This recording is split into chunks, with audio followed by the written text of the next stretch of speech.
Hello friend, जैसा आपको पता है कि हमने कोशिकाओं के फर्स्ट पार्ट में कोशिका झिल्ली तक अच्छी तरह से कंप्लीट कर लिया था। अब इस कोशिका झिल्ली के अंदर कौन कौन सी अवयव पाए जाते हैं, कोशिकाओं के अवयव पाए जाते हैं कोशिका झिल्ली के अंदर। आज हम उन अवयवों के बारे में पढ़ने वाले हैं दोस्तों। तो सबसे फर्स्ट नंबर का आता है माइक्रोकॉन्ड्रिया। तो माइक्रोकॉन्ड्रिया दोस्तों, माइक्रोकॉन्ड्रिया के बारे में पढ़ने वाले हैं। इसकी खोज अल्टमैन ने की थी। किसने की थी? अल्टमैन ने की थी। अगर आपके एग्जाम में पूछ लिया गया कि माइक्रोकॉन्ड्रिया की खोज किसने की थी, दोस्तों अल्टमैन ने की थी।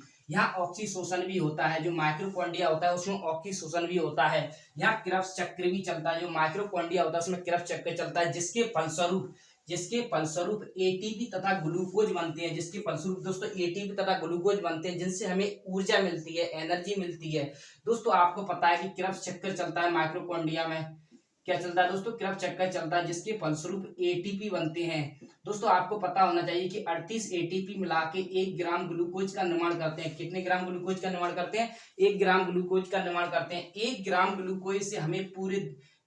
ग्लूकोज से दोस्तों हमें 4.2 किलो कैलोरी ऊर्जा मिलती है। 4.2 किलो कैलोरी ऊर्जा मिलती है।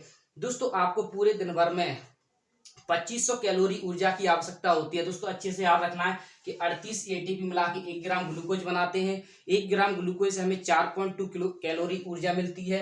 हमें पूरे दिन भर में 2500 कैलोरी ऊर्जा की आवश्यकता होती है। उसके बाद आता है दोस्तों इसी कारण इसे कोशिकाओं का पावर हाउस या शक्ति गृह कहते हैं। अगर आपके एग्जाम में पूछ लिया जाए कि कोशिकाओं का पावर हाउस शक्ति गृह किसे कहते हैं, दोस्तों माइक्रोकॉन्ड्रिया को कहा जाता है। माइक्रोकॉन्ड्रिया होता है, इसकी आंतरिक दीवार को हम क्रिस्टी कहते हैं। दोस्तों अच्छी तरह याद रखना है कि माइक्रोकॉन्ड्रिया की आंतरिक दीवार को हम क्रिस्टी कहते हैं। अतः प्रदब्ध जाल का एंडोप्लाज्मा रेटिकुलर या कोशिकाओं के अंदर आंतरिक सहायता देता है। अतः इसे कोशिकाओं का आंतरिक कंकाल कहते हैं। यह हमारी जो कोशिका झिल्ली के अंदर जो कोशिका अवयव होते हैं उनको पिचकने से बचाता है। दोस्तों क्या करता है? उनको पिचकने से बचाता है। कोशिका झिल्ली के अंदर कोशिका झिल्ली के अंदर आंतरिक सहायता देता है। दोस्तों क्या करता है? आंतरिक सहायता देता है, कंकाल की तरह आंतरिक सहायता प्रदान करता है। यह 2 प्रकार का होता है। दोस्तों कितने प्रकार का होता है? 2 प्रकार का होता है। एक होता है स्मूथ, जिसको हम चिकना बोलते हैं। एक होता है रफ, जिसको हम खुरदरा बोलते हैं। आपको पता होगा दोस्तों ये कंकाल होता है, ये 2 प्रकार का होता है। एक होता है चिकना, जिसको स्मूथ बोलते हैं। एक होता है खुरदरा, जिसको हम रफ बोलते हैं। दोस्तों ये रफ जो खुरदरा वाला होता है, इस पर राइबोसोम पाया जाता है। क्या पाया जाता है दोस्तों? राइबोसोम पाया जाता है। और राइबोसोम से ही प्रोटीन का निर्माण होता है। दोस्तों क्या का निर्माण होता है? प्रोटीन का निर्माण होता है। स्मूथ चिकना या कार्बोहाइड्रेट तथा वसा का निर्माण करता है। दोस्तों आपके अगर एग्जाम में पूछ लिया जाए, बता पुरुषों की तुलना में महिलाओं में वसा अधिक होती है या कम होती है? दोस्तों तुम्हें पता होगा कि पुरुषों की तुलना में महिलाओं में वसा अधिक होती है। 50 किलो का कोई अगर पुरुष है, अगर 50 किलो की महिला, तो पुरुष से काफी मोटी दिखती है, क्योंकि पुरुष जो महिला होती है पुरुषों की तुलना में अधिक वसा पाई जाती है। पुरुषों में वसा कम पाई जाती है, महिलाओं में वसा अधिक पाई जाती है। दोस्तों आपने देखा होगा कि बुढ़ापे में हमारे चेहरे पे झुर्रियां पड़ जाती हैं, क्योंकि बुढ़ापे में हमारे शरीर से वसा खत्म हो जाती है, जिसके कारण हमारे शरीर से हमारे जो गाल है दोस्तों उसमें झुर्रियां पड़ जाती हैं। हमारे जो गाल सिकुड़ जाते हैं, नीचे की तरफ हमारी जो खाल होती है, जो चमड़ी होती है, वो नीचे की तरफ दोस्तों लटकने लगती है, झुर्रियां पड़ जाती है, जिससे क्या है हमारी जो वसा होती है वो खत्म हो जाती है दोस्तों बुढ़ापे में। और आपको इस एक पॉइंट अच्छे से याद रखना है कि पुरुषों की तुलना में महिलाओं में भी वसा अधिक पाई जाती है। उसके बाद आता है दोस्तों रफ, खुरदरा। इस पर राइबोसोम पाया जाता है। जो रफ होता है दोस्तों, ये खुरदरा होता है, इस पर क्या पाया जाता है? राइबोसोम पाया जाता है। यह प्रोटीन का निर्माण करता है। दोस्तों क्या का निर्माण करता है? प्रोटीन का निर्माण करता है। जो खुरदरा होता है दोस्तों, इस पर राइबोसोम पाया जाता है, जो प्रोटीन का निर्माण करता है। यह राइबोसोम कोशिकाओं के अंदर सबसे छोटा अंग होता है। जो राइबोसोम होता है दोस्तों, कोशिकाओं के अंदर सबसे छोटा अंग होता है। अतः यह प्रोटीन बनाता है। क्या बनाता है दोस्तों? प्रोटीन बनाता है। अतः इसे प्रोटीन की फैक्ट्री कहते हैं। अगर आपके एग्जाम में पूछ लिया जाए कि प्रोटीन की फैक्ट्री किसको कहा जाता है, दोस्तों राइबोसोम को। और राइबोसोम क्या बनाता है दोस्तों? काय का निर्माण करता है? प्रोटीन का निर्माण करता है। जो राइबोसोम होता है दोस्तों, जो प्रोटीन होता है, जो राइबोसोम होता है दोस्तों 2 प्रकार का होता है। कितने प्रकार का होता है? 2 प्रकार। यह 2 प्रकार का होता है। वो 2 प्रकार कौन कौन से दोस्तों नेक्स्ट आगे पढ़ने वाले, पहले नोट कीजिए दोस्तों अच्छी तरह से। चलो दोस्तों, जैसा आपको पता है कि राइबोसोम कितने प्रकार का होता है? 2 प्रकार का होता है। एक होता है 7ts, एक होता है 8ts के। तो हमारा राइबोसोम दोस्तों कितने प्रकार का होता है? 2 प्रकार का, 7ts और 8ts। सेवेंटियस राइबोसोम यह हल्का होता है दोस्तों। जो सेवेंटियस राइबोसोम होता है दोस्तों हल्का होता है। यह प्रोकैरियोटिक कोशिकाओं में पाया जाता है। प्रोकैरियोटिक का मतलब होता है वायरस, जिसको हम नग्न आंखों से नहीं देख सकते। अगर आपके एग्जाम में पूछ लिया जाए बताओ सेवेंटियस जो वायरस है दोस्तों किसमें पाया जाता है, ज्यादातर जो सेवेंटियस जो वायरस होता है दोस्तों नग्न आंखों से हम इसको नहीं देख सकते। हमारा जो सेवेंटियस जो राइबोसोम है दोस्तों नग्न आंखों से इसको नहीं देख सकते, या वायरस में पाया जाता है। उसके बाद होता है एटीएस दोस्तों। कौन सा होता है? एटीएस। यह भारी होता है तथा यूकैरियोटिक कोशिकाओं में पाया जाता है। जो सेवेंटियस राइबोसोम होता है दोस्तों ये भारी होता है। यूकैरियोटिक का मतलब होता है पेड़ पौधे और जीव जंतु, इनमें कौन सा राइबोसोम पाया जाता है? एटीएस। और जिनको हम देख जो वायरस होता है दोस्तों उसमें सेवेंटियस राइबोसोम पाया जाता है, जिसको आप नग्न आंखों से नहीं देख सकते। यह हल्का होता है और प्रोकैरियोटिक कोशिकाओं में पाया जाता है। और यूकैरियोटिक कोशिकाओं में हमारा एटीएस राइबोसोम पाया जाता है, जिसमें यूकैरियोटिक कोशिकाओं में दोस्तों कौन आता है? ऐसे पेड़ पौधे और जीव जंतु आ जाते हैं। और दोस्तों प्रोकैरियोटिक कोशिकाओं में आता है वायरस। कौन आ जाता है? वायरस, जिनको हम नग्न आंखों से नहीं देख सकते। अब उसके बाद आता है दोस्तों कि सेवेंटियस और एटीएस। एस का मतलब क्या होता है दोस्तों? एस का मतलब होता है बेटा सेडिमेंटेशन और कोफिशिएंट। क्या होता है? Sedimentation coefficient. अगला आता है सेकंड नंबर का गोल्जी बॉडी। दोस्तों गोल्जी बॉडी इसकी खोज कैमिलो गोल्जी ने की थी। किसने की थी? कैमिलो गोल्जी ने। सेकंड नंबर का क्या है दोस्तों? Golgi body. गोल्जी बॉडी की खोज कैमिलो गोल्जी ने की थी। आपके एग्जाम में डायरेक्ट पूछ लिया जाता है कि बताओ कि गोल्जी बॉडी की खोज किसने की थी? कैमिलो गोल्जी ने की थी। कैमिलो गोल्जी ने किया। यह पदार्थों का परिवहन करता है दोस्तों। क्या करता है? परिवहन करता है। एक स्थान से दूसरे स्थान तक पदार्थों को पहुंचाता है, अर्थात यातायात में सहायता करता है। यातायात में सहायता करता है। यातायात में सहायता का मतलब है जैसे अब मैं आपको पढ़ा रहा हूं दोस्तों, आपकी क्लास चल रही है, तुम आपको पता है कि मेरी जीभ को ऊर्जा की आवश्यकता है, तो मेरी जीभ तक ऊर्जा पहुंचाएगा कौन? कौन पहुंचाएगा दोस्तों? Golgi body. क्योंकि गोल्जी बॉडी क्या करता है? यातायात मतलब परिवहन करता है। क्या करता है? परिवहन करता है, मतलब परिवहन करता है। या पदार्थों का क्या करता है दोस्तों? परिवहन करता है। अगला आता है दोस्तों सेंट्रोसोम। क्या आता है? सेंट्रोसोम। यह कोश का विभाजन करता है। कोश का विभाजन करता है। यह मस्तिष्क में नहीं पाया जाता। आपको पता होगा दोस्तों, मैंने आपको कल बताया था कि मस्तिष्क में कोश का विभाजन नहीं होता। अगर मस्तिष्क में ब्रेन में अगर हमारी चोट लग जाती है तो मृत्यु होने का चांस अधिकतर बढ़ जाता है, मतलब तुरंत ही हाली मृत्यु हो जाती है। अगर ब्रेन में चोट लग जाती है तो 90% हाल ही मृत्यु हो जाती है, तुरंत ही मृत्यु हो जाती है। तो ब्रेन में कोश का विभाजन नहीं पाया जाता। ब्रेन में कोश का विभाजन नहीं पाया, मस्तिष्क में नहीं पाया जाता। जिस कारण मस्तिष्क में कोश का विभाजन नहीं होता, ब्रेन में कोश का विभाजन नहीं होता दोस्तों। जो हमारा सेंट्रोसोम है दोस्तों, जो हमारा जो सेंट्रोसोम होता है दोस्तों ब्रेन में नहीं पाया जाता, जिस कारण कोश का विभाजन ब्रेन में नहीं होता। क्योंकि जो सेंट्रोसोम होता है उसका क्या काम रहता है? कोश का विभाजन करना। लेकिन जो सेंट्रोसोम कोश का विभाजन करना है, लेकिन हमारे ब्रेन में सेंट्रोसोम नहीं पाया जाता, जिस कारण कोश का विभाजन हमारे ब्रेन में नहीं देखने को मिलता। इस कारण अगर हमारे ब्रेन में चोट लग जाती है तो हमारी तुरंत ही मृत्यु हो जाती है। उसके बाद आता है यह केवल जंतु कोशिकाओं में पाया जाता है। जो सेंट्रोसोम होता है दोस्तों जंतु कोशिकाओं में पाया जाता है। पादप कोशिकाओं में कोश का विभाजन सेल प्लेट के द्वारा होता है। जो पादप कोशिका होती है उनमें कोश का विभाजन सेल प्लेट के द्वारा होता है। सेंट्रोसोम की खोज दोस्तों बोवेरी ने की थी। किसने की थी? बोवेरी ने की थी। आपको पता होगा दोस्तों माइक्रोकॉन्ड्रिया, हमने कोशिका झिल्ली के अंदर जो अवयव पढ़ने हैं माइक्रोकॉन्ड्रिया पढ़ लिया। माइक्रोकॉन्ड्रिया ऊर्जा बनाता है दोस्तों। क्या बनाता है? ऊर्जा बनाता है। गोल्जी बॉडी क्या करता है? परिवहन करता है, यातायात का काम करता है, परिवहन करता है। उसके बाद आता है दोस्तों सेंट्रोसोम। सेंट्रोसोम क्या करता है? कोश का विभाजन करता है। जैसे आपकी हड्डी टूट गई दोस्तों, क्या टूट गई? हड्डी, तो हड्डी की जगह हड्डी बनाएगा कौन? बनाएगा? सेंट्रोसोम। अगर आपका दोस्तों कहीं से आपकी चमड़ी फट गई तो चमड़ी की जगह चमड़ी बनाएगा कौन? बनाएगा? सेंट्रोसोम। क्योंकि विभाजन का काम कौन कर रहा है दोस्तों? सेंट्रोसोम। नोट कीजिए जल्दी। चलो दोस्तों अब देखते हैं आगे। तो 4 नंबर का है दोस्तों लाइसोसोम। क्या है दोस्तों? लाइसोसोम।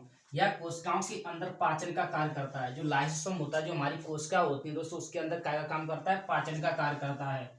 इसके अंदर जल अपघटक एंजाइम पाया जाता है। जो लाइसोसोम होता है ना, इसके अंदर जल अपघटक एंजाइम पाया जाता है। क्या पाया जाता है? जल अपघटक एंजाइम पाया जाता है। कोशिकाओं के अंदर का कोई अंग काम नहीं करता तो यह उस अंग को नष्ट कर देता है।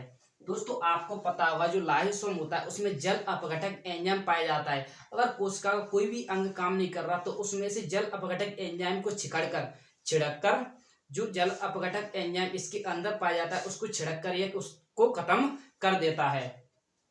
जब पूरी कोशिका कार्य नहीं करती, मान के चलते हैं दोस्तों कि जब जो कोशिका झिल्ली होती है उसके अंदर जो कोशिका अवयव पाए जाते हैं, जब उसको पूरी कोशिका ही काम नहीं करती तो ये अपने आप को फाड़ लेता है। क्या कर लेता है दोस्तों? अपने आप को फाड़ लेता है। इसलिए इसको आत्महत्या की थैली या ऑटम बम भी कहते हैं। जब पूरी कोशिका कार्य नहीं करती तो यह फट जाता है दोस्तों। क्या हो जाता है? फट जाता है, अपने आप को फाड़ लेता है, जिससे पूरी कोशिका नष्ट हो जाती है। जिससे पूरी कोशिकाएं होती हैं हमारे शरीर के अंदर, जो कोशिका झिल्ली के अंदर जो कोशिकाएं होती हैं दोस्तों वो नष्ट हो जाती हैं। अतः इसे आत्महत्या की थैली कहते हैं। अतः इसे आत्महत्या की थैली कहते हैं। इसकी खोज डी डुवे ने की थी। तो आपको अच्छे से याद रखना है, लाइसोसोम की खोज किसने की थी दोस्तों? डी डुवे ने की थी। और लाइसोसोम के अंदर क्या भरा रहता है? जल अपघटक एंजाइम पाया जाता है। जब कोई कोशिका का अंग काम नहीं करता तो उसको ये छिड़क कर खत्म कर देता है। जब कोशिका का एक भी अंग काम नहीं करता तो ये अपने आप को फाड़ लेता है। इसलिए इसको ऑटम बम या आत्महत्या की थैली भी कहते हैं। और लाइसोसोम की खोज किसने की थी? डी डुवे ने की थी। अच्छे से याद रखना है। उसके बाद आता है कि आरबीसी के अंदर लाइसोसोम नहीं पाया जाता। जो हमारा ब्लड होता है दोस्तों उसके अंदर लाइसोसोम नहीं पाया जाता। उसके अंदर क्या नहीं पाया जाता दोस्तों? लाइसोसोम नहीं पाया जाता। आपको अच्छे से याद रखना। अगर आपके एग्जाम में पूछ लिया गया बताओ आरबीसी के अंदर क्या नहीं पाया जाता दोस्तों? लाइसोसोम नहीं पाया जाता। अतः आरबीसी मरने के बाद स्प्लीन प्लीहा में जाता है। स्प्लीन प्लीहा इधर होता है दोस्तों, स्प्लीन प्लीहा में जाता है। आरबीसी मर जाता है दोस्तों। जब हमारा ब्लड मर जाता है तो तुम्हें पता है हमारा कहाँ जाता है? प्लीहा में जाता है, क्योंकि आरबीसी में लाइसोसोम नहीं पाया जाता। लाइसोसोम नहीं पाया जाता, इसलिए कहाँ पे जाता है दोस्तों? स्प्लीन प्लीहा तिल्ली के अंदर जाता है। जिस कारण हम स्प्लीन को आरबीसी का कब्र कहते हैं। क्या बोलते हैं दोस्तों? इस कारण हम स्प्लीन को आरबीसी का कब्र भी कहते हैं।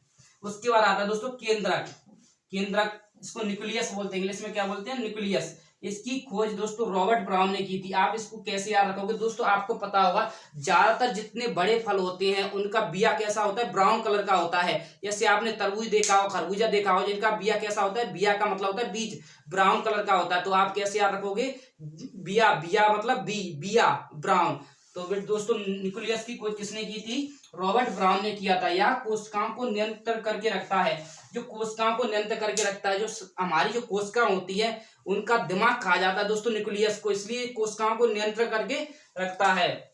अतः इसे कोशिकाओं का दिमाग कहा जाता है। क्या कहा जाता है दोस्तों? दिमाग कहा जाता है। जैसा न्यूक्लियस कहेगा वैसा ही कोशिका हमारी करती हैं दोस्तों। उसके बाद आता है कि इसमें 80% प्रोटीन पाया जाता है। जो हमारा न्यूक्लियस होता है दोस्तों, जो केंद्रक होता है उसमें 80% प्रोटीन पाया जाता है। अगर आपके एग्जाम में पूछ लिया बताओ हमारे न्यूक्लियस में कितने परसेंट प्रोटीन पाया जाता है? 80% प्रोटीन पाया जाता है। दोस्तों आपको पता होना चाहिए कि जब हमारे भारत में महामारी कोरोना के रूप में आई थी तो तुम्हें पता होगा जो कोरोना था उसने न्यूक्लियस पे अटैक किया था। किस पे अटैक किया था? न्यूक्लियस पे अटैक किया था। इसलिए हमारे पूरे शरीर पर तुम्हें पता है दोस्तों, क्योंकि कोशिकाओं का दिमाग जो होता है न्यूक्लियस ही होता है। अगर न्यूक्लियस पे कोई चीज अटैक कर देगी तो कोशिकाओं तो उसकी हैंडओवर रहती हैं। जो न्यूक्लियस की हैंडओवर, जैसा न्यूक्लियस कहेगा वैसा ही करती हैं। तो आज न्यूक्लियस बोलता था फोटोकॉपी कर, मतलब आपको जो न्यूक्लियस पे जाके अटैक कर देता तो दोस्तों ऊर्जा बनाता था माइक्रोकॉन्ड्रिया। क्या बनाता था? माइक्रोकॉन्ड्रिया। तो माइक्रोकॉन्ड्रिया से बोलता था ऊर्जा बनाने की जगह वो क्या बनाता था दोस्तों? फिर कोरोना बनाता था। तो आपके जो कोरोना था उसने किस पे अटैक किया था? न्यूक्लियस पे ही अटैक किया था। इसलिए हम इसको न्यूक्लियस को क्या बोलते हैं दोस्तों? दिमाग कहा जाता है। इसको सारी जो कोशिकाएं होती है उनका दिमाग कहा जाता है। नोट कीजिए दोस्तों हमारा आखिरी वाला पॉइंट है रसगानी। रसगानी को इंग्लिश में वैक्यूल्स बोलते हैं दोस्तों। क्या बोलते हैं? वैक्यूल्स बोलते हैं। यह जल को संचित स्टोर करके रखता है। यह जंतुओं में छोटा तथा पादपों में बड़ा होता है। जो वैक्यूल्स होता है दोस्तों हमारे शरीर में या पेड़ पौधों में जल को स्टोर करके रखता है। दोस्तों आपको पता होगा कि हमें पानी की अधिक आवश्यकता है या पेड़ पौधों को पानी की अधिक आवश्यकता है। तो पेड़ों को पानी की अधिक आवश्यकता होती है और हमें कम रहती है। इसलिए वैक्यूल्स पेड़ पौधों में बड़ा होता है। जो रसगानी होती है पेड़ पौधों में क्या होती है दोस्तों? बड़ी होती है। अगर आपके एग्जाम में पूछ लिया जाए बताओ जो वैक्यूल्स होता है, जो रसगानी होती है दोस्तों पेड़ पौधों में छोटा होता है, मतलब मनुष्य की तुलना में पेड़ पौधों में कैसा होता है? बड़ा होता है या छोटा होता है? दोस्तों पेड़ पौधों में बड़ा होता है, मनुष्य में छोटा होता है। यह जल को संचित करके स्टोर करके रखता है। यह जंतुओं में छोटा तथा पादपों में बड़ा होता है। तो दोस्तों हमने जो कोशिका झिल्ली के अंदर जो अवयव पाए जाते हैं उनको अच्छी तरह से कंप्लीट कर लिया। अब आपका एक कोई रिवीजन करा देते हैं। तुम्हें पता है दोस्तों सबसे पहले पढ़ा था हमने माइक्रोकॉन्ड्रिया। माइक्रोकॉन्ड्रिया क्या करता है दोस्तों? ऊर्जा बनाता है। क्या करता है? ऊर्जा बनाता है। Golgi body. उसके बाद क्या पढ़ा था दोस्तों? Golgi body. गोल्जी बॉडी क्या करता है? ऊर्जा, मतलब जो गोल्जी बॉडी क्या करता है, परिवहन करता है। क्या करता है, परिवहन, यातायात की तरह काम करता है। उसके बाद पढ़ा था हमने सेंट्रोसोम। सेंट्रोसोम कोश का विभाजन करता है। क्या करता है दोस्तों, कोश का विभाजन करता है। लाइसोसोम दोस्तों, इसके अंदर जल अपघटक एंजाइम पाया जाता है, यह मरी हुई कोशिकाओं को खत्म कर देता है। जब कोशिका कोई भी अंग काम नहीं करता दोस्तों, तो यह अपने आप को फाड़ लेता है। क्या कर लेता है, फाड़ देता है। उसके बाद आता है वैक्यूल्स। यह क्या करता है दोस्तों, यह पानी को स्टोर करके रखता है। पेड़ पौधों में वैक्यूल्स बड़ा होता है और जंतुओं में छोटा होता है। उसके बाद न्यूक्लियस। दोस्तों न्यूक्लियस को हम, तुम्हें पता होगा, कोशिकाओं का दिमाग भी कहते हैं। यह हमारी प्रत्येक कोशिकाओं को आदेश देता है। क्या करता है दोस्तों, आदेश देता है। तुम्हें पता है माइक्रोकॉन्ड्रिया का काम है केवल ऊर्जा बनाना। क्या काम है दोस्तों, माइक्रोकॉन्ड्रिया का ऊर्जा बनाना। जिस भाग को ऊर्जा की जरूरत है, न्यूक्लियस न्यूक्लियस कहेगा गोल्जी बॉडी से। क्यों, गोल्जी बॉडी क्या करता है, परिवहन, यातायात का काम करता है। अब मान के चलो मैं आपको पढ़ा रहा हूँ दोस्तों, अब तुम्हें पता है कि मेरी जीभ को अधिक ऊर्जा की आवश्यकता है, तो न्यूक्लियस कहेगा गोल्जी बॉडी से, जाओ जीभ को ऊर्जा पहुंचाओ। दोस्तों कौन पहुंचाएगा फिर जीभ को ऊर्जा, गोल्जी बॉडी। उसके बाद सेंट्रोसोम का काम रहता है कोश का विभाजन। लाइसोम दोस्तों तुम्हें पता हो, इसके अंदर जल अपघटक एंजाइम पाया जाता है, मरी हुई कोशिकाओं को खत्म करता है। उसके बाद होता है वैक्यूल्स। क्या पाया जाता है, वैक्यूल्स, जो पेड़ पौधों में बड़ा होता है और जो पेड़ पौधा बड़ा होता है और जंतुओं में छोटा होता है। दोस्तों अगर आपको वीडियो अच्छा लगा हो तो वीडियो को लाइक कीजिए, शेयर कीजिए एवं सब्सक्राइब कीजिए। थैंक यू दोस्तों।